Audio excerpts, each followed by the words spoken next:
Hoje vamos falar sobre riscos, sejam eles visíveis ou não. A filosofia por trás do risco é uma das coisas mais antigas da humanidade. E curiosamente, essas duas palavras carregam duas importâncias. Seja ela o risco como perigo e o risco como uma marca, um traço ou um desenho. Talvez a vida inteira aconteça no meio desses dois significados. Quando alguém está disposto a correr um risco, essa pessoa automaticamente está desenhando algo no universo, desenhando o seu futuro para o universo. Bom, aqui eu vou citar alguns grandes filósofos que falavam sobre o risco sem exatamente usar essa palavra.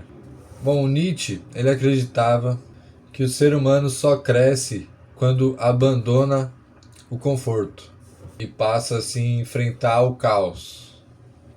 Já o Kierkegaard dizia que a ansiedade nascia da liberdade, porque escolher qualquer caminho significa perder os outros. E aí entra a questão do medo da liberdade. Por ter tantas possibilidades, a pessoa acaba se acuando e não conseguindo decidir a própria vida por ter tantas opções. As vendas, né? As vendas dizem muito sobre isso. Tipo assim, se você deixar o cliente muito aberto, por exemplo, fazer perguntas muito abertas, ou mostrar várias opções da mesma coisa, você vai acabar mais confundindo a pessoa do que ajudando ela. Já o Albert Camus via a vida como algo absurdamente incerto, mas ainda assim digno de ser vivido intensamente. Então ele enxergava o milagre que a vida é diariamente e como esse milagre é incerto. Já o Carl Jung acreditava que aquilo que mais evitamos é o que guarda o grande tesouro da nossa vida. Então, o risco, filosoficamente, representa algumas características. Seria sair do conhecido, abandonar identidades antigas, aceitar que não temos controle total sobre a vida e permitir transformação. Por isso, muitas vezes, viver sem risco parece ser bem seguro, mas também essa pessoa vai sofrer um grande vazio.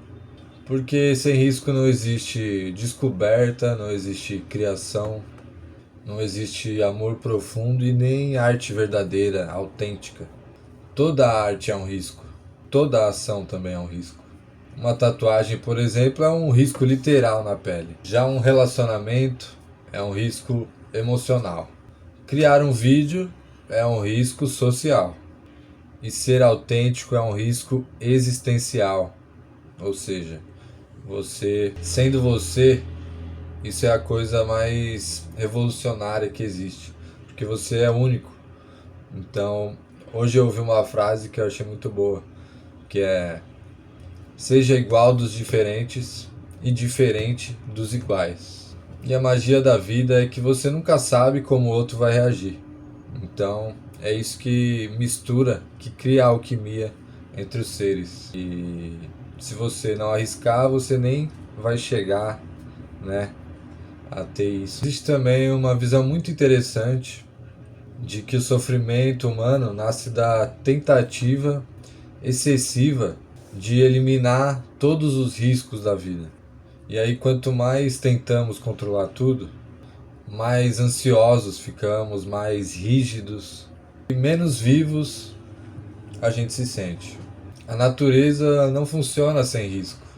Uma árvore, por exemplo, cresce enfrentando tempestades. Músculos crescem sobre microlesões e relações crescem atravessando vulnerabilidades. Até um traço de um artista carrega isso. Um desenho perfeito demais, um realismo muito perfeito, costuma parecer morto, sabe? Por isso até que existe a natureza morta, né, na história da arte. Os pequenos erros ou imperfeições é o que dão o toque do artista, a autenticidade. Talvez o risco seja exatamente isso. A assinatura da vida sobre aquilo que ainda não está pronto. O contrário da morte não é viver. O contrário da morte é se mover, porque risco é movimento e movimento é vida. E viver já é um risco desde a infância, né? Não existe alguém que está vivo que não arrisca em qualquer medida.